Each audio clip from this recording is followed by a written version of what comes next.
సాక్ష్యమిచ్చేదా మన స్వామి యేసు దేవుడంచు సాక్ష్యమిచ్చేదా సాక్ష్యమిచ్చేదా మన స్వామి యేసు దేవుడంచు సాక్ష్యమిచ్చేదా సాక్ష్యమనగ గనిన వినిన సంగతులను తెలుపుటై సాక్ష్యమనగ కనిన వినిన సంగతులను తెలుపుటై సాక్ష్యమిచ్చు కొరకు నన్ను స్వామి రక్షించినంచు సాక్ష్యమిచ్చేదా మన స్వామి యేసు దేవుడంచు సాక్ష్యమిచ్చేదా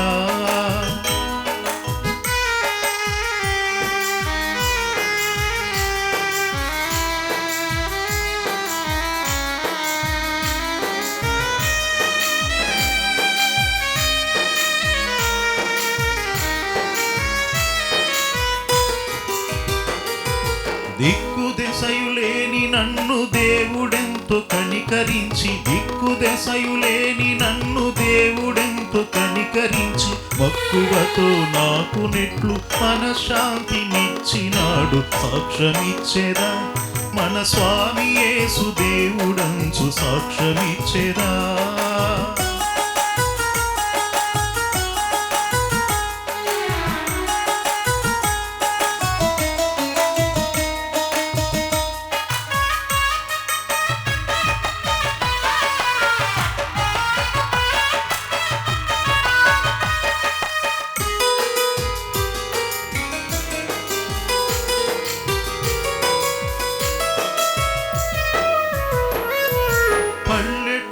జనుల రక్షణ భారమున పైని గలదు పల్లెటూళ్ళ జనుల రక్షణ భారమున పైని గలదు పిల్లలకును పెద్దలకును ప్రేమతో నా స్వానుభవము సాక్ష్యమిచ్చేదా మన స్వామి యేసు దేవుడంచు సాక్ష్యమిచ్చేదా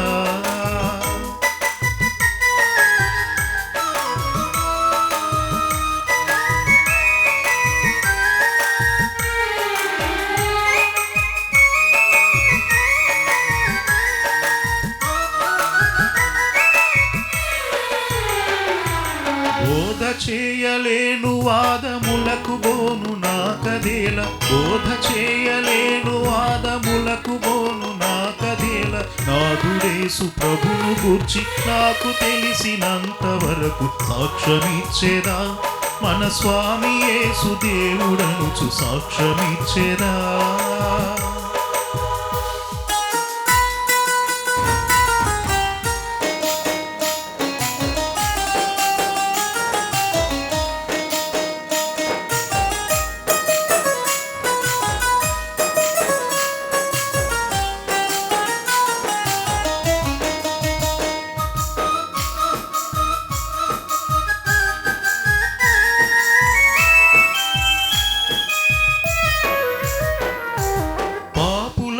మిత్రుడంచు ప్రాణమొసగి లేచెనంచు పాపులకును మిత్రుడంచు ప్రాణమొసగి లేచెనంచు పాపముల క్షమించునంచు ప్రభుని విశ్వనించుడంచు సాక్ష్యమిచ్చేదా మన స్వామి యేసు దేవుడనుచు సాక్ష్యమిచ్చేదా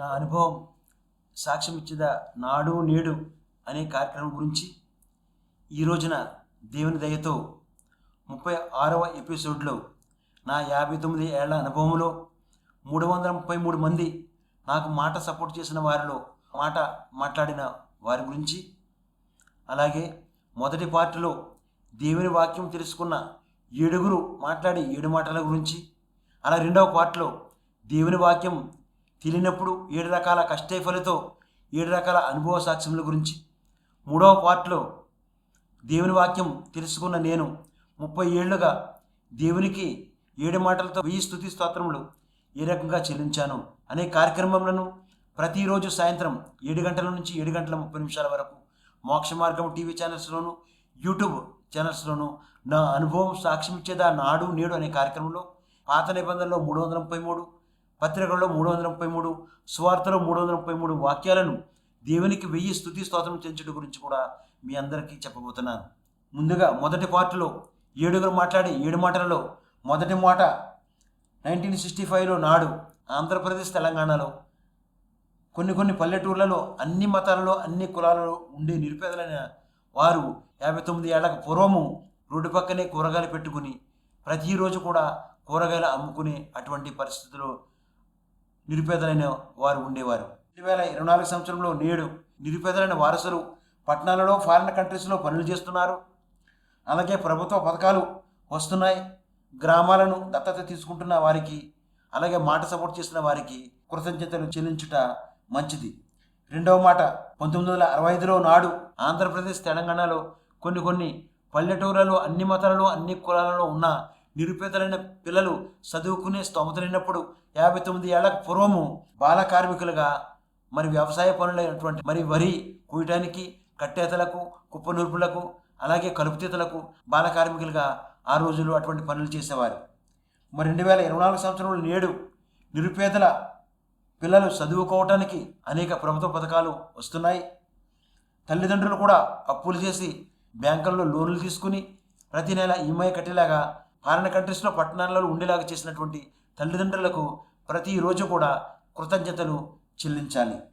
మూడవ మాట, 1965లో నాడు ఆంధ్రప్రదేశ్, తెలంగాణలో కొన్ని పల్లెటూర్లలో ఉండే అన్ని మతాలలో అన్ని కులాలలో ఉండే నిరుపేదలైన వృద్ధులను, విధవరాండలను, వికలాంగులను పెద్ద కొడుకుగా ఉన్నటువంటి పెద్ద కొడుకు వారిని మరి తీసుకెళ్ళి అనాథాశ్రమాలలో ఆ రోజుల్లో పెట్టేవారు. మరి నేడు వృద్ధులకు, వికలాంగులకు, విధవరాండ్రులకు మరి ప్రభుత్వ పథకాలు వస్తున్నాయి. అనేక రకాలుగా మరి పింఛన్లు వస్తున్నాయి.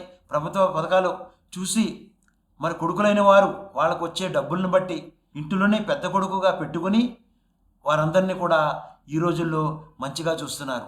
అటువంటి పెద్ద కొడుకుగా చూస్తున్న మీకు నా ప్రత్యేకమైన కృతజ్ఞతలు తెలియజేస్తున్నాను. నాలుగో మాట, 1965లో నాడు నిరుపేదలైన పుట్టిక క్రైస్తవులు ఆంధ్రప్రదేశ్, తెలంగాణలో కొన్ని పల్లెటూర్లలో ప్రతి వారమంతా పనులకు వెళుతూ ఒక ఆదివారమే దేవుని సంఘానికి వెళ్ళి ఆ వారమంతా ప్రతిరోజు కూడా మరి రోడ్డు పక్కన కూరగాయలు పెట్టుకుని అమ్ముకుంటూ వారమంతా అటువంటి ఆ కూరగాయలు వ్యాపారం చేసుకుని ఒక ఆదివారమే దేవుని సన్నిధికి వచ్చి దేవుని స్తుతించి మహింపరిచి కనపరిచేవారు ఆ రోజుల్లో. మరి నేడు 2024 సంవత్సరంలో నేడు పుట్టిక క్రైస్తవుల వారసులైనటువంటి వారు ఫారిన్ కంట్రీస్లో పట్టణాలలో గొప్పగా ఆశీర్వదించబడడానికి కారణం తల్లిదండ్రులు వారి యొక్క కష్టే ఫలి.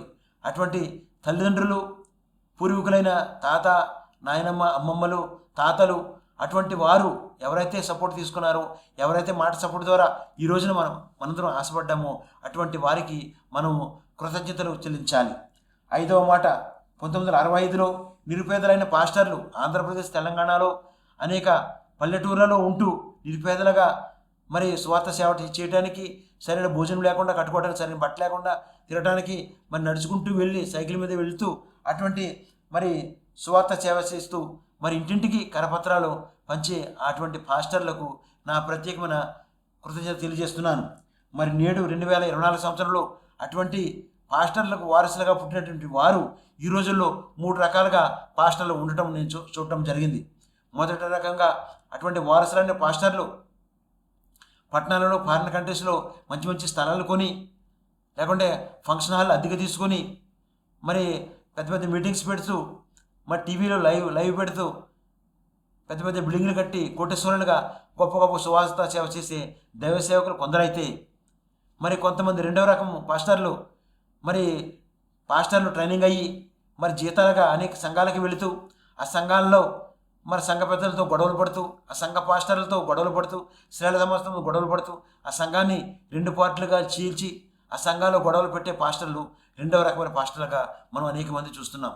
మరి మూడో రకమైన పాస్టర్లు చూసినట్లయితే ఇంకాను ఈ రోజుల్లో కూడా మరి కట్టుకోవడానికి బట్ట, తినడానికి సరైన తిండి లేకుండా అనేక కొండ ప్రాంతాల్లో, అనేక పల్లెటూర్లలో ఇంకాను సువార్త సేవ చేస్తూ అనేక కష్టేఫలతో మరి సరైన భోజనం లేకుండా, బట్ట లేకుండా అనేక రకాలుగా కష్టేఫలతో సువార్త సేవ చేస్తున్నటువంటి అటువంటి పూర్వీకులైన మరి పేదరికంలో ఉన్న పాస్టర్లకు నా ప్రత్యేకమైన కృతజ్ఞతలు తెలియజేస్తున్నాను. మరి ఆరవ మాట, 1965లో నాడు నిరుపేదల సంఘస్థులు సంఘ పరిచర్యలో పాలిభాగస్తులుగా, సంఘ పెద్దలుగా, ట్రెజరర్గా, శ్రేల సమాజంగా, సంఘ పరిచర్యలో పాలిభాగస్తులుగా నమ్మకంగా మరి ఎంతో సమాధానంగా, సంతోషంగా మరి సువార్త సేవ పరిచర్యలో పాలిభాగస్తులుగా ఉండేవారు. మరి 2024 సంవత్సరంలో నేడు మరి సంఘస్థులు అంతకంటే ఎక్కువగా సంఘ పరిచర్యలో పాలుభాగస్తులుగా ఉంటున్నారు. మరి సంఘములో ఒక రకంగా పాలుభాగస్తులుగా ఉంటున్నారు. మరి రెండవదిగా వారి ఇంటిలో వారి కుటుంబంతో ఏ రకంగా పాలుభాగస్తులుగా ఉంటున్నారు చూసినట్లయితే, మొదటిగా సంఘములో సంఘ పెద్దలుగా మంచి పేరు ఉంటుంది సంఘములో.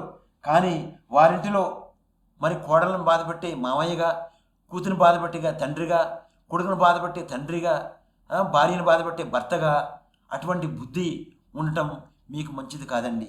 అలాగే రెండవ రకం సంఘములో స్త్రీల సమాజంలో పెద్ద ప్రార్థనలు చేస్తూ, ఉపవాస ప్రార్థనలు చేస్తూ, ఎంతో మరి ప్రార్థనా పరురాలుగా, ట్రెజరర్గా ఆ పదవిలో ఉంటూ స్త్రీల సమాజంలో ఎంత గొప్ప పేరు ప్రఖ్యాతులు ఉన్నప్పటికీ మీ ఇంటిలో మీ కోడల్ని బాధపెట్టి, మీ భర్తను బాధపెట్టి, మీ కూతురిని బాధపెట్టి, మీ కొడుకుని బాధపెట్టి, మీ మనవరాలను బాధపెట్టి, మీ మనవలను బాధపెట్టి అటువంటి బుద్ధి ఉండటం బాగోలేదండి. అటువంటి బుద్ధిని మార్చుకోండి. అలాగే మూడో రకం సంఘములో బైబిల్ చదవటంలో చాలా మంచి పేరు ఉన్నది. వారింటిలో మాత్రము వదిలిని బాధపెట్టి, అన్నని బాధపెట్టి, అన్నయ్య పిల్లలను వదిలిన పిల్లలను బాధపెట్టి, అత్తని బాధపెట్టి, మరి మామయ్యని బాధపెట్టి, మరిదిని బాధపెట్టి, బావగారులను బాధపెట్టి, అక్కలను బాధపెట్టి అటువంటి బుద్ధి ఉండటం బాగోలేదండి. నాలుగవ రకం సంఘములో గాయకురాలుగా పాటలు పాడటంలో మంచి పేరు ఉన్నది. కానీ మీ ఇంటిలోనే మీ అత్తని బాధపెట్టి, మామయ్యని బాధపెట్టి, తల్లిని బాధపెట్టి, తండ్రిని బాధపెట్టి, అన్నని బాధపెట్టి, వదిలిని బాధపెట్టి అటువంటి బాధపెట్టే బుద్ధి మీకు బాగోలేదండి. ఐదవ రకం సంఘములో మీ చర్చిలో ట్రెజరర్గా మంచి పేరు ఉన్నది. కానీ మీ ఇంటిలో మీ భార్యను, మీ పిల్లలను, మీ కొడుకుని, మీ అన్నను, మీ వదిన్ని, మీ తమ్ముడిని, మీ మరదను, మీ తోడుకోడల్ని, మీ వియ్యంకుల్ని, మీ విపురాల్ని, వాళ్ళందరినీ కూడా బాధపెట్టే బుద్ధి బాగోలేదండి. మరి ఆరవ రకం సంఘములో మ్యూజిక్ టీమ్గా చాలా మంచి పేరు ఉన్నది. కానీ ఇంటిలో ఉన్న తల్లిదండ్రులను బాధపెట్టి, చెల్లిని బాధపెట్టి, బావను బాధపెట్టి, తమ్ముడిని బాధపెట్టి, అత్త మామను బాధపెట్టి అటువంటి బుద్ధి మీకు బాగోలేదండి. మరి ఏడవ రకం సంఘములో పాస్టర్గా వాక్యం చెప్పడం మంచి పేరు, మంచి ప్రఖ్యాతి, టీవీల్లోనూ రేడియోల్లోనూ అనేక రకాలుగా వాక్యం చెప్పడానికి మంచి పేరు ప్రఖ్యాతులు ఉన్నప్పటికీ మరి సంఘములో సంఘ పాస్టర్లతో, సంఘ పెద్దలతో, సంఘ స్త్రీల సమాజంతో, సంఘస్థులతో, మరి తోటి పాస్టర్లతో మరి గొడవలు పెట్టుకోవటము అటువంటి బుద్ధి బాగోలేదండి. మరి ఏడవ మాట 1965లో నాడు నిరుపేదలైన క్రైస్తవ కుటుంబాలు ఆంధ్రప్రదేశ్, తెలంగాణలో కొన్ని పల్లెటూర్లలో ఉండేవారు. వారానికి ఒక్కసారి చర్చికి వెళ్ళిన వారి కుటుంబంలో సంతోషము, సమాధానము, సంపూర్ణమైన ఆరోగ్యంగా అందరూ ఒకే కుటుంబంగా ఉండేవారు. మరి 2024 సంవత్సరంలో నేడు క్రైస్తవులుగా కుటుంబంగా పట్టణాలలో, ఫారిన్ కంట్రీస్లలో ఉంటున్నారు. 24 గంటలు దేవుని వాక్యం వింటున్నారు. అయినా ఒకే ఇంటిలో ఉంటున్న వారు కానీ వారికి సంతోషం లేదు, సమాధానం లేదు, సంపూర్ణమైన ఆరోగ్యం లేక ఒకే ఇంటిలో ఉంటున్న చిన్న అన్న చెల్లెలను కలిపేది మాట్లాడే మాట, ఒకే ఇంటిలో ఉంటున్న చిన్న అన్న చెల్లెలను విడదీసేది మాట్లాడే మాట, ఒకే ఇంటిలో ఉంటున్న అక్క చెల్లెలను కలిపేది మాట్లాడే మాట, ఒకే ఇంటిలో ఉంటున్న అక్క చెల్లెలను విడదీసేది మాట్లాడే మాట, ఒకే ఇంటిలో ఉంటున్న పెద్ద అక్కను చెల్లెలను కలిపేది మాట్లాడే మాట, ఒకే ఇంటిలో ఉంటున్న పెద్ద అక్కను చెల్లెలని విడదీసేది కూడా మాట్లాడే మాట, ఒకే ఇంటిలో అందరినీ కలిపేది మాట్లాడే మాట, అందరినీ విడదీసేది కూడా మాట్లాడే మాట. అందుకే మీ నోటిని అదుపు చేయండి, అందుకే మీ మాటను పొదుపు చేయండి, మీ బుద్ధికి రక్షణ పొందండి. అప్పుడే మీ కుటుంబంలో సంతోషము, సమాధానముగా మీరు దీవించబడతారని నా అనుభవం సాక్ష్యమిస్తున్నాను. ఇప్పుడు ఒక స్తుతిగీతం విందాం. స్తుతిగీతం విన్న తర్వాత మరి దేవుని వాక్యం తెలియనప్పుడు 7 రకాల అనుభవ సాక్ష్యాలు గురించి, అలాగే దేవుని వాక్యం తెలుసుకున్న నేను 30 ఏళ్ళుగా 7 రకాలుగా 7 మాటలతో దేవునికి 1000 స్తుతి స్తోత్రం చెల్లించడం గురించి మీ అందరికీ చెప్పబోతున్నాను.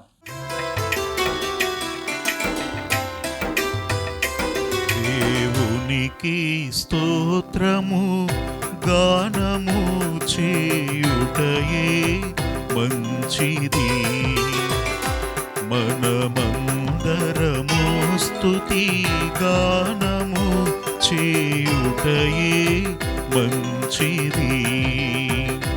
దేవునికి స్తోత్రము గాన చేయుటయే మంచిది. మనమందరము స్తుతి గానము చేయుటయే మంచిది.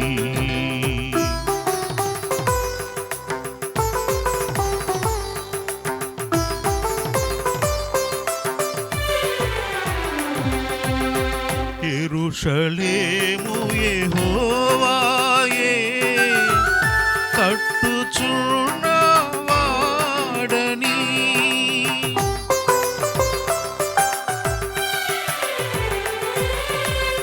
యెరూషలేము యెహోవాయే కట్టుచున్నవాడని, ఇశ్రాయేలీయులను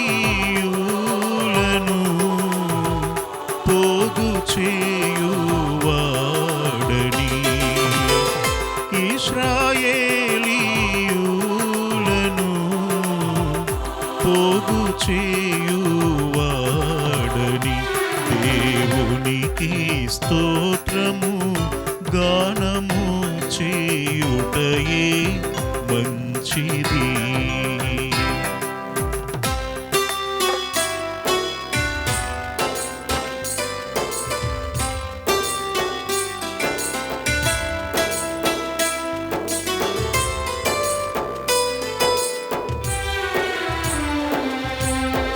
గుండె చెదరిన వారిని బాగు చేయువాడని,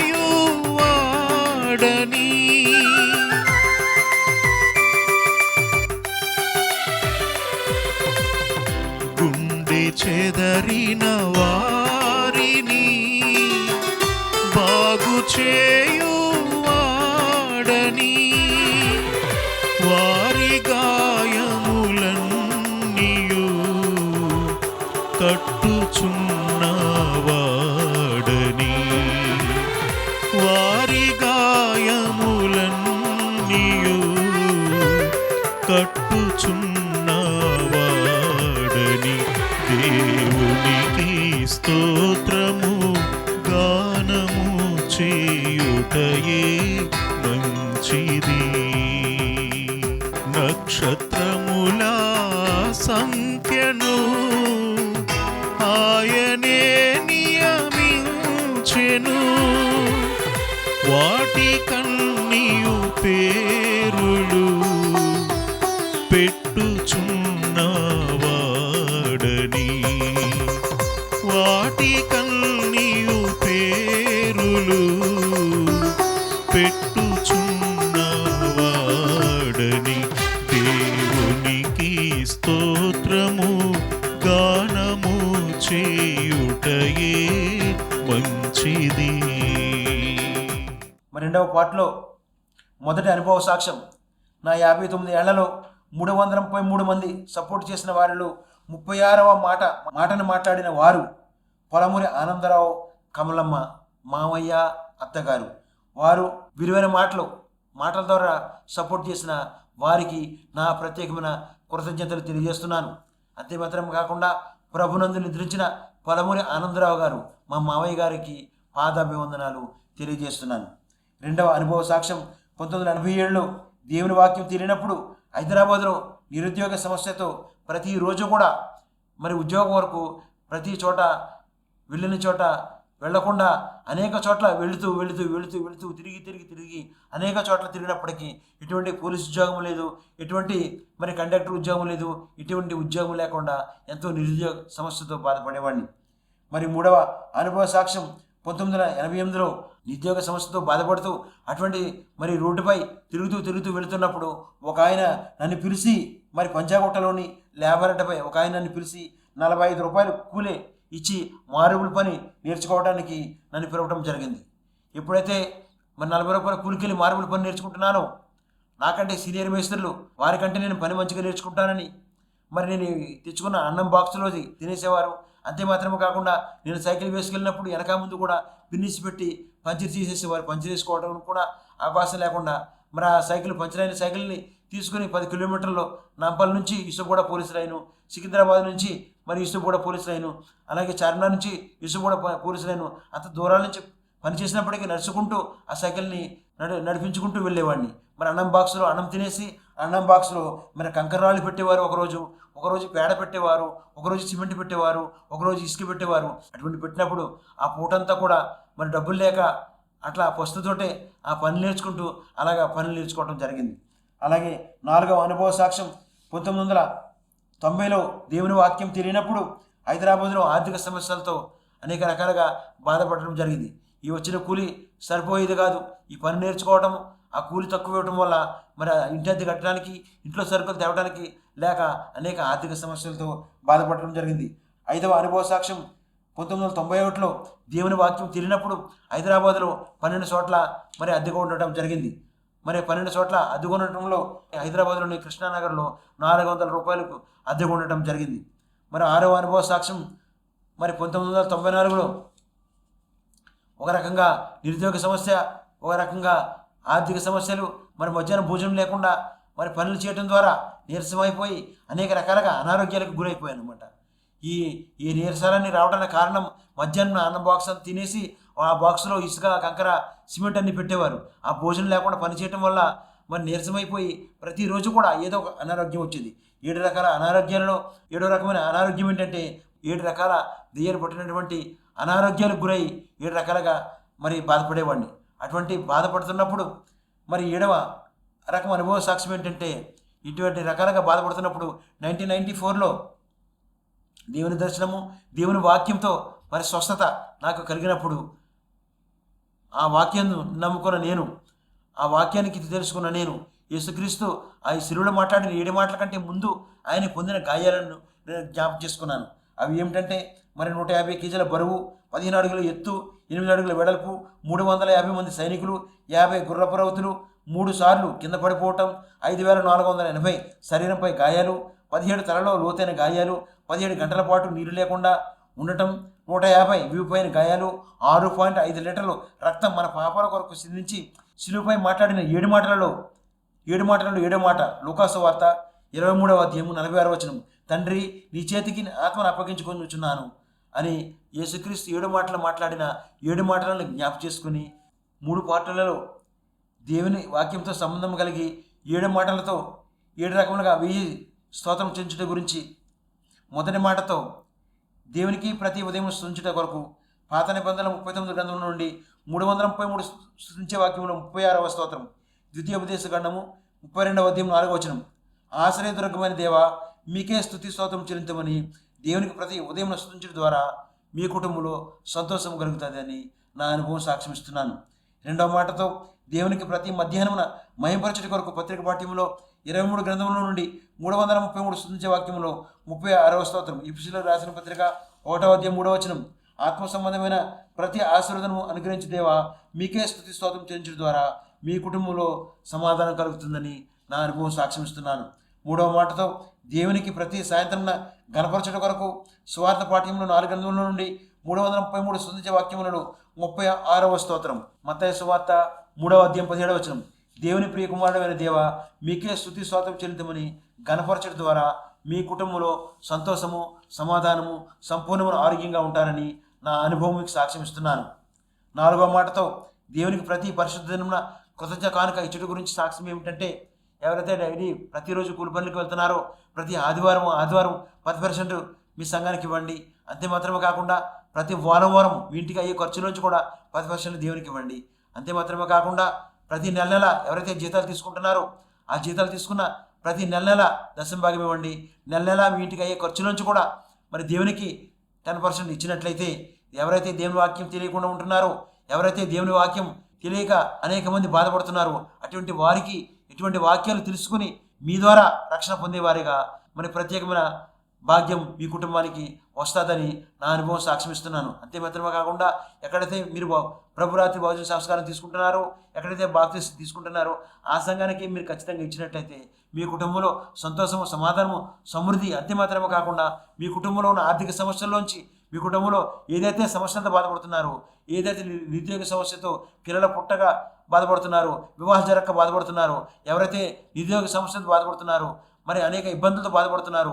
అటువంటి కుటుంబంలో సంతోషము, సమాధానము, సంపూర్ణమైన ఆరోగ్యాలతో శుభకార్యాలు జరుగుతాయని నా అనుభవం సాక్ష్యం ఇస్తున్నాను.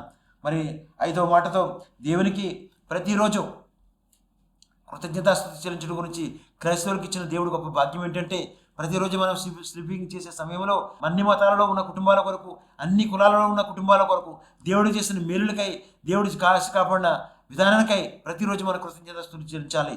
ఎవరైతే మరి విమానాలలో, మరి ట్రైన్లో, బస్సుల్లో, లారీల్లో, మరి ట్రైన్లో, కారుల్లో ఎవరైతే ప్రయాణాలు చేస్తున్నారో, మరి డ్రైవర్లుగా పనిచేస్తున్నారో, ఎవరైతే ప్రయాణాలు చేస్తున్నారో, భార్య భర్తలుగా ఉద్యోగాలకు వెళ్తున్నారో, ప్రభుత్వ అధికారుల కొరకు, మరి ముఖ్యమంత్రుల కొరకు, ప్రధానమంత్రి కొరకు, మరి గవర్నర్ కొరకు, రాష్ట్రపతి కొరకు, పోలీస్ అధికారుల కొరకు, డాక్టర్ల కొరకు, నర్సుల కొరకు, లాయర్ల కొరకు, జడ్జీల కొరకు, మరి ఎవరైతే మరి ప్రభుత్వ అధికారులుగా పనిచేస్తున్నారో వారందరి కుటుంబాలని దేవుడు ఈ రోజంతా కాసి కాపాడేందుకు క్రైస్తవ కుటుంబంగా మనందరం కూడా కృతజ్ఞతాస్తుతి చెల్లించినట్లయితే దేవుడు మన కుటుంబంలో సంతోషం, సమాధానము దయచేస్తాడని నా అనుభవం మీకు సాక్ష్యం ఇస్తున్నాను.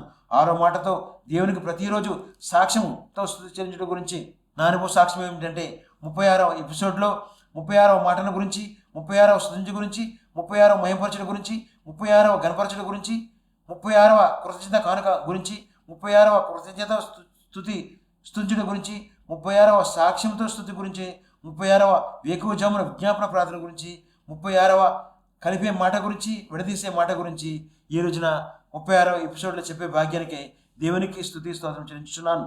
మరి 7వ మాటతో దేవునికి ప్రతిరోజు వేకువజామున మీరు నేను కలిసి చేసే ప్రార్థన ఏమిటంటే, మొదటి పార్ట్లో చెప్పిన విధంగా ఎవరైతే నిరుపేదలుగా డైలీ కూలి పని చేస్తున్నారో, నిరుపేదలుగా చదువుకునే స్తోమత లేకుండా ఉంటున్నారో, నిరుపేదలుగా వృద్ధులు, వికలాంగులు, వృద్ధాప్యం ఉన్నవారు ఉంటున్నారు, విధరాండ్రులుగా ఉంటున్నారు, అలాగే నిరుపేదలుగా పాస్టర్లు ఉంటున్నారు, నిరుపేదలుగా పుట్టుక్రైస్తులు ఉంటున్నారు, నిరుపేదలుగా అన్ని కులాలలో, అన్ని మతాలలో ఉంటున్నారు, నిరుపేదలుగా అనేక క్రైస్తవ కుటుంబాలు ఉంటున్నారు, అనేక మంది వివాహాలు జరుపుకుంటున్నారు.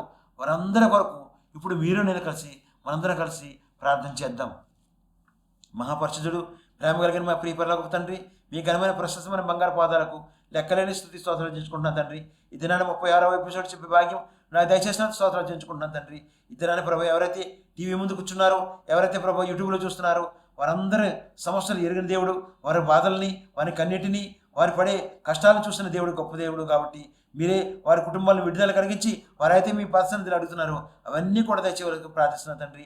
ఈరోజు నార్మల్ డెలివరీ ద్వారా ఆడబిడ్డకు, మగబిడ్డకు కవలకు జన్మించినందుకు, అలాగే హాస్పిటల్లో సంపూర్ణ స్వస్థత పొందుకుని ఇంటికి వచ్చిన వారి కొరకు, పెళ్లిరోజు జరుపుకుంటున్న వారి కొరకు, పుట్టినరోజు జరుపుకున్న వారి కొరకు, అలాగే విదేశాలకు వెళ్ళొచ్చిన వారి కొరకు, విదేశాల నుంచి వస్తున్న వారి కొరకు, అలాగే వివాహాలు జరగక ఎవరైతే బాధపడుతున్నారో అటువంటి వివాహాలు ఈరోజు ఫిక్స్ అయినందుకు, అయినా అనేక మందికి ఈరోజు వివాహాలు జరుగుతున్నందుకు మీరు దీవించి ఆశ్రయించి మీ ధైర్యం మీ కాపుదల కాసి కాపాడాల్సిందిగా ఈ కార్యక్రమం ద్వారా అనేక మంది ఎవరైతే అనేక మంది షేర్ చేస్తున్నారో, ఈ కార్యక్రమం సపోర్ట్ చేస్తున్నారో కుటుంబాలను మీరు దీవించి ఆశ్రయించి మీ ధైర్యం మీ కాపుదల కాసి కాపాడాల్సిందిగా. అలా చిన్న బిడ్డల కొరకు స్కూల్కి వెళ్ళి వచ్చినప్పుడు, యవనస్తులు కాలేజీలకు వెళ్ళి వచ్చినప్పుడు భార్య భర్తలుగా ఉద్యోగాల నిమిత్తమై వెళ్ళి వచ్చినప్పుడు ప్రతి ఒక్కరిపై మీ ఇష్టం కాపుదల నుంచి మీ ధైర్యం మీ కాపుదల కాసి కాపాడాల్సిందిగా మా ప్రభును మీ ప్రియకం యేసుక్రీస్తునామములో ప్రార్థించి స్తుతించి వేడుకుంటున్నాను పరమ తండ్రి. ఆమేన్, ఆమేన్, ఆమేన్.